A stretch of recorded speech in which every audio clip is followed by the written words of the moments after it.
Hello friends, आज हम बात करेंगे कोलेस्ट्रॉल पर असर डालने वाली कौन कौन सी दवाइयाँ अवेलेबल है उसके बारे में एक जनरल टॉपिक करेंगे। हमने स्पेसिफिकली स्टैटिन्स पर, फिनोफिब्रेट्स पर और बेंपेडोइक एसिड वगैरह पे वीडियोस किए हैं। आज हम एक ही जनरल टॉपिक करेंगे, सारे कौन कौन सी दवाइयाँ कोलेस्ट्रॉल मेटाबॉलिज्म को अफेक्ट करती है और किस तरह से काम करती है, किसका कितना परसेंट एक्शन होता है और किसको किस इंडिकेशन के लिए यूज़ करते हैं, एक जनरल डिस्कशन करेंगे। क्योंकि कोलेस्ट्रॉल से रिलेटेड सेपरेट वीडियोस काफ़ी हमने किए मेडिसिन पर इन जनरल कभी भी उस चीज़ को डिस्कस नहीं किया कि कौन सी मेडिसिन किस पर्टिकुलर चीज़ के लिए यूज़ ज़्यादा की जाती है। तो आज उस चीज़ को हम कवर करेंगे आज के वीडियो में। जो लोग हमारे चैनल पर नए हैं उन्हें रिक्वेस्ट करूँगा चैनल को सब्सक्राइब करें। ऐसा करने से चैनल को कंटिन्यू करने के लिए हमें मोटिवेशन, इंस्पिरेशन मिलती है। बेसिकली कोलेस्ट्रॉल एक बॉडी का कंपोनेंट है। वैसे जो हार्मोन्स बनाने के लिए या सेल मेम्ब्रेन्स बनाने के लिए या विटामिन डी बनाने के लिए ज़रूरी चीज़ है। अगर ज़्यादा मात्रा में अगर बॉडी में हो जाए तो ये हार्ट अटैक, स्ट्रोक और इस तरह की कार्डियोवास्कुलर प्रॉब्लम करता है। एक फैट जैसा पदार्थ होता है जो कि नॉर्मली लिवर बनाता है। 10 से 15% कोलेस्ट्रॉल जो है हमारे डाइट में से आता है, पर नॉर्मली 70 to 80% कोलेस्ट्रॉल जो बॉडी में बनता है वो लिवर बनाता है। और जब ज़्यादा मात्रा में बनने लगता है तो ये अलग अलग जाके नलियों में जमा होने लगता है, जिसकी वजह से नलियों में कोलेस्ट्रॉल जब ज़्यादा जमा हो जाता है तो नलियों में अंदर जगह कम बचती है, जिसकी वजह से ब्लड को फ्लो हो नहीं पाता है, ब्लड का फ्लो अवरुद्ध होने लगता है, जिसकी वजह से हार्ट अटैक, लकवा या इस तरह की प्रॉब्लम्स आती हैं। तो कोलेस्ट्रॉल कम करने के लिए कई तरह की दवाई आती है जो कि अलग अलग कोलेस्ट्रॉल के मेटाबॉलिज्म के पैरामीटर्स को अफेक्ट करती है, जिससे कोलेस्ट्रॉल का बनना बॉडी में कुछ हद तक कम हो जाता है। सबसे कॉमनली जो दवा दी जाती है वो है स्टैटिन्स, जिसे HMG-CoA रिडक्टेज इनहिबिटर बोला जाता है। ये बेसिकली कोलेस्ट्रॉल को बनाने वाला एक एंजाइम है। ये एंजाइम किस लेवल पे काम करता है उसके ज़्यादा टेक्निकल डिटेल्स में जाने का मतलब नहीं है, पर हाँ, ये कोलेस्ट्रॉल के लेवल को, यानी LDL कोलेस्ट्रॉल जो सबसे खराब कोलेस्ट्रॉल होता है उसके मेटाबॉलिज्म को सबसे ज़्यादा अफेक्ट करता है और इसमें LDL कोलेस्ट्रॉल को लगभग 50% तक रिड्यूस किया जा सकता है। इसके अलावा गुड कोलेस्ट्रॉल को भी ये बढ़ा सकता है और कुछ हद तक ये ट्राइग्लिसराइड्स को भी थोड़ा हद तक कम कर सकता है। तो मान लीजिए अगर किसी को LDL यानी बैड कोलेस्ट्रॉल का प्रॉब्लम है, गुड कोलेस्ट्रॉल भी कम है और ट्राइग्लिसराइड भी ज़्यादा है, तो ये सबसे बेस्ट दवा है। सिर्फ अगर LDL का भी सबसे ज़्यादा प्रॉब्लम है तो भी यही सबसे बेस्ट दवा है। ये सबसे ज़्यादा सेफ दवा मानी जाती है। लॉन्ग टर्म कुछ खास साइड इफेक्ट्स नहीं है। किसी किसी को मसल पेन हो सकता है, किसी किसी को लीवर में थोड़ा सूजन आ सकती है जो कि रिवर्सिबल है, दवा बंद करने से अपने आप वो वापस ठीक हो जाती है। और किसी किसी को मसल डैमेज हो सकता है जो कि रिवर्सिबल है, दवा बंद करने से ठीक हो जाती है। ओवरऑल ये काफ़ी सेफ दवा मानी जाती है। थोड़ा बहुत स्टडी इसमें ये है कि न्यू ऑनसेट डायबिटीज़ होने का चांस बढ़ सकता है, पर वो बहुत बड़ी डेटा अवेलेबल नहीं है और इसमें ऐसा नहीं माना जा सकता कि हर व्यक्ति जिसको आप लोगे तो उसको डायबिटीज़ हो जाएगा, ऐसा नहीं है।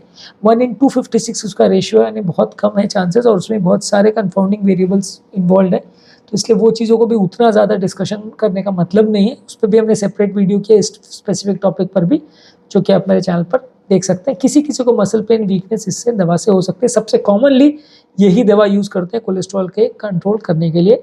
इसके अलावा बाइल एसिड सिक्वेस्ट्रेंट्स आते हैं। बाइल एसिड सिक्वेस्ट्रेंट्स बेसिकली कोलेस्टायरामीन, कोलेस्टिपॉल और कोलसेवलम करके दवा आती है। कॉमनली बहुत ही यूज़ दवा नहीं होती है। ये दवा बेसिकली बाइल एसिड से बाइंड करती है। नॉर्मली बाइल एसिड पेट में कोलेस्ट्रॉल को ऑब्जॉर्ब करने के लिए ज़रूरी होता है। गॉल ब्लैडर में बाइल एसिड बनते हैं और ये पेट में आते हैं, उसके बाद ये कोलेस्ट्रॉल से बाइंड करके बॉडी में ऑब्जॉर्ब होते हैं। तो ये दवा जो बेसिकली जो बाइल एसिड बनते हैं उससे बाइंड कर जाती है, जिसकी वजह से लोगों को कोलेस्ट्रॉल बॉडी में ऑब्जॉर्ब नहीं होता और कोलेस्ट्रॉल खाने में जो है वो पेट में नहीं जाता है। तो बेसिकली ये बहुत ज़्यादा इफेक्टिव मेडिसिन तो नहीं है। किसी किसी को साइड इफेक्ट में कॉन्स्टिपेशन, गैस का प्रॉब्लम और पेट का दर्द, इस तरह के प्रॉब्लम हो सकते हैं। ये दवा बहुत ज़्यादा स्ट्रॉन्ग और बहुत ज़्यादा पोटेंट नहीं है। पेट से अब्जॉर्ब होने वाले कोलेस्ट्रॉल को ही कुछ हद तक कम कर सकते हैं, पर लिवर पे कोलेस्ट्रॉल के मेटाबॉलिज्म पर इसका कुछ खास असर नहीं है, तो इसलिए ये बहुत ज़्यादा स्ट्रॉन्ग नहीं है। 15-20% तक का रिडक्शन इसमें देखा जा सकता है। नेक्स्ट दवा है एजेटिमिब। एजेटिमिब बेसिकली कोलेस्ट्रॉल के इंटेस्टाइन में अब्जॉर्प्शन को अफेक्ट करता है। एक NPCL1 रिसेप्टर पे ऐड करता है ये, यानी निमैनपिक सेल लाइक रिसेप्टर्स पे ऐड करता है। ये बेसिकली इंटेस्टाइन में जो रिसेप्टर्स है वो कोलेस्ट्रॉल अब्जॉर्ब करने का काम करते हैं। उसके प्रोटीन को ये ब्लॉक कर देता है, जिसकी वजह से कोलेस्ट्रॉल ब्लड में अब्जॉर्ब नहीं हो पाता और ब्लड में कोलेस्ट्रॉल लेवल कम होने लगता है। इसको दिन भर में एक बार के टैबलेट के फॉर्म में लिया जाता है। ज़्यादातर स्टैटिन के साथ कॉम्बिनेशन में लिया जाता है, या जहाँ स्टैटिन कॉन्ट्राइंडिकेटेड है या यूज़ नहीं हो पा रही है वहाँ पे लिया जाता है। इसके साइड इफेक्ट से किसी किसी को डायरिया, पेट में दर्द और मसल पेन साइड इफेक्ट्स में हो सकता है। जिनको स्टार्टिंग से ऑलरेडी मसल पेन है उसको अगर ये दिया जाए तो इससे भी मसल पेन बढ़ सकता है।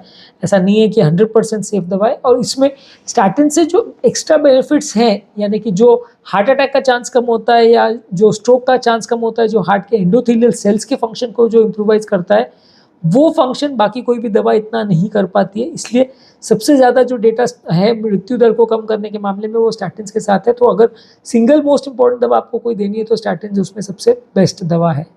नेक्स्ट है PCSK9 इनहिबिटर्स।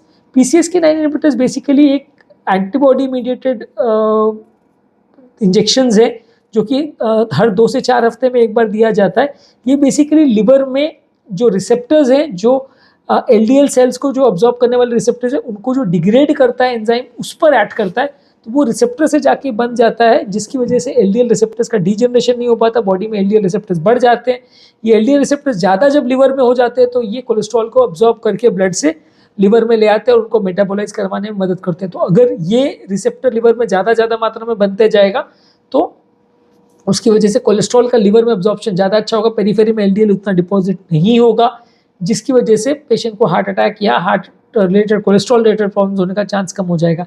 इस इंजेक्शन का बेसिकली प्रॉब्लम ये है कि थोड़ा सा, एक तो इंजेक्टेबल है, हर 2-3 हफ्ते में लेना पड़ता है, बहुत हाई या अनकंट्रोल कोलेस्ट्रॉल वाले केस में यूज़ करते हैं, थोड़ा कॉस्टली आता है इसलिए सब इसको यूज़ नहीं करते हैं। तो किसी को इंजेक्शन साइट पे रिएक्शंस हो सकते हैं या खुजली या एलर्जिक प्रॉब्लम्स हो सकती है। इसके अलावा आती है फिब्रेट्स। फिनोफिब्रेट्स बेसिकली ट्राइग्लिसराइड लेवल्स को कंट्रोल करने के लिए सबसे कॉमन यूज करने वाली दवा है। HDL लेवल को भी ये बढ़ाती है, LDL पर इसका उतना ज़्यादा असर नहीं है। इसमें बेसिकली PPAR गामा यानी पेरोक्सिस्मल प्रोलिफरेटर एक्टिवेटेड रिसेप्टर अल्फा इस पर एक्ट करती है, जो कि बेसिकली ट्राइग्लिसराइड के ब्रेकडाउन को लिवर पे मेटाबोलाइज करता है, ट्राइग्लिसराइड के मेटाबॉलिज्म को अफेक्ट करता है। तो उस रिसेप्टर को ये एक्टिवेट करता है, जिसकी वजह से पेट में ट्राइग्लिसराइड्स का डिजनरेशन हो जाता है और ट्राइग्लिसराइड जितने ब्लड में है या बॉडी में है वो एक तरह से लिवर उनको ऑब्जॉर्व करके सबको मेटाबोलाइज कर लेता है और उनको ख़त्म कर देता है, जिसकी वजह से ब्लड ट्राइग्लिसराइड लेवल नहीं बढ़ता। हम सब जानते हैं कि बहुत ज़्यादा ट्राइग्लिसराइड अगर लेवल हो तो ब्लॉकेजेस होने का या हार्ट अटैक्स आने का चांस कुछ हद तक बढ़ जाएगा। तो इसलिए ये दवा ट्राइग्लिसराइड्स पर सबसे ज़्यादा असर करती है, HDL लेवल पर भी कुछ हद तक काम करती है। ये सेम रिसेप्टर HDL मेटाबॉलिज्म को इफेक्ट करता है। ये हम वहाँ पे यूज़ करते हैं जहाँ पेशेंट को सिर्फ ट्राइग्लिसराइड का प्रॉब्लम है या सिर्फ HDL का प्रॉब्लम है, वहाँ पे करते हैं। LDL का अगर प्रॉब्लम साथ में है तो फिर इसको स्टैटिन के साथ कॉम्बिनेशन में देते हैं या सिर्फ स्टैटिन को यूज़ करते हैं, वहाँ पे इसका उतना ज़्यादा रोल नहीं है। नेक्स्ट है niacin. Niacin basically vitamin B3 है, जो कि एक वाटर सॉल्युबल विटामिन है, जो LDL कोलेस्ट्रॉल लेवल्स को कम करता है और HDL कोलेस्ट्रॉल लेवल्स पर बढ़ाता है। बेसिकली इसका किस तरह से काम करता है बहुत ज़्यादा क्लियर नहीं है। बेसिकली ये लिवर में फैट्स के ब्रेकडाउन को कुछ हद तक मेटाबोलाइज करता है, उसको चेंज करता है, जिसकी वजह से LDL कोलेस्ट्रॉल का प्रोडक्शन कुछ हद तक बढ़ता है। इसको दिन भर में एक बार लेते हैं और कई बार इसको जो 2 तरह का नाइसिन आता है, एक जो प्रेस्क्रिप्शन नाइसिन आता है जो डॉक्टर्स प्रिस्क्राइब करते हैं, और कई बार दुकानों में डायरेक्टली भी कुछ अलग अलग तरह के वो आते हैं। तो अलग अलग तरह का नाइसिन जो आता है सबके प्रेस्क्रिप्शन रेजिमेंट्स अलग हो सकते हैं। ज़्यादातर जो डॉक्टर्स प्रिस्क्राइब करते हैं वो दिन भर में एक बार लेते हैं। दुकानों पे कई बार कुछ नाइसिन के प्रिपरेशन मिलते हैं जो 2 से 3 बार भी लेने पड़ सकते हैं। ये ज़्यादातर इसमें दवा को यूज़ ज़्यादा इसलिए नहीं करते क्योंकि ज़्यादा इसका बेनिफिट नहीं है, रिएक्शन ज़्यादा होते हैं। लोगों को चेहरे पर खुजली होना, चेहरा बहुत लाल हो जाना, फ्लशिंग जिसे बोलते हैं, और गैस्ट्रोइंटेस्टाइनल यानी पेट के प्रॉब्लम्स होने का चांस थोड़ा ज़्यादा रहता है, इसलिए इसको बहुत ज़्यादा प्रेफर नहीं करते। आज की डेट में ज़्यादातर ही मार्केट भी नहीं होती, मोस्ट कॉमनली इसको यूज़ नहीं करते हैं। नेक्स्ट है ओमेगा 3 फैटी एसिड्स। बेसिकली ये एक अनसैचुरेटेड फैटी एसिड्स है जो कि फिश में और कुछ प्लांट सोर्सेज में रहता है। ये बेसिकली कुछ हेल्थ बेनिफिट्स हैं। ओमेगा 3 फैटी एसिड्स बेसिकली 2 तरह के होते हैं, या तो इकोसा पेंटेनोइक एसिड या डोकोसा हेक्सेनोइक एसिड। ये बेसिकली दिन में 1 से 2 बार लेने चाहिए, और ये लेने से किसी को पेट के साइड इफेक्ट्स हो सकते हैं। ज़्यादातर ये ट्राइग्लिसराइड लेवल को कम करता है, HDL लेवल को थोड़ा बढ़ाता है। तो इसको जिनको ट्राइग्लिसराइड का प्रॉब्लम्स है या हार्ट अटैक का प्रॉब्लम्स है उसको ले सकते हैं। बहुत ज़्यादा इफेक्टिव नहीं है, लेकिन ट्राइग्लिसराइड्स को कम करने में कुछ हद तक मदद करता है, साइड इफेक्ट्स इसके कम है। नेक्स्ट है बेम्पेडोइक एसिड। बेम्पेडोइक एसिड बेसिकली एक थोड़ी नई दवा है जो कि रिसेंटली USFDA अप्रूवल इसको मिला है। ये बेसिकली लिवर में एक ATP साइट्रेट लाइज करके एंजाइम होता है, उस पर असर करता है, जिसकी वजह से LDL कोलेस्ट्रॉल को अफेक्ट करता है। ये कोलेस्ट्रॉल लेवल्स LDL का स्टैटिन जितना इफेक्टिव नहीं है, स्टैटिन 50% तक रिड्यूस कर सकता है, ये 18% तक रिडक्शन कर सकता है। ये ज़्यादातर कॉम्बिनेशन में यूज़ होता है रोजुवास्टैटिन के साथ या एजेटिमेब के साथ। ये बेसिकली कुछ कुछ केसेस में साइड इफेक्ट में मसल पेन कर सकता है, यूरिक एसिड लेवल को बढ़ा सकता है, और रेस्पिरेटरी ट्रैक्ट में किसी किसी को इससे इन्फेक्शन हो सकता है। तो ये as a combination therapy LDL cholesterol के लिए यूज़ करते हैं। बाकी ट्राइग्लिसराइड और एचडीएल के लिए उतना रोल नहीं है। कुछ कुछ केसेस में ये साइड इफेक्ट्स भी कर सकता है, पर इसको ज़्यादातर स्टैटिन्स के बदले, जब स्टैटिन सूट नहीं हो या स्टैटिन्स के साथ में यूज़ करते हैं, पर एज फर्स्ट लाइन थेरेपी नहीं यूज़ करते। ज़्यादातर जिनको मल्टीपल तरह के प्रॉब्लम्स होते हैं, खासकर एचडीएल, एलडीएल, कोलेस्ट्रॉल और ट्राइग्लिसराइड सबका प्रॉब्लम है, उनको कॉम्बिनेशन यूज़ करते हैं। जब सिंगल स्टैटिन से कंट्रोल नहीं होता है, सबसे पहले स्टैटिन ही दिया जाता है, उससे नहीं कंट्रोल हो रहा है तो बाकी चीज़ यूज़ करते हैं।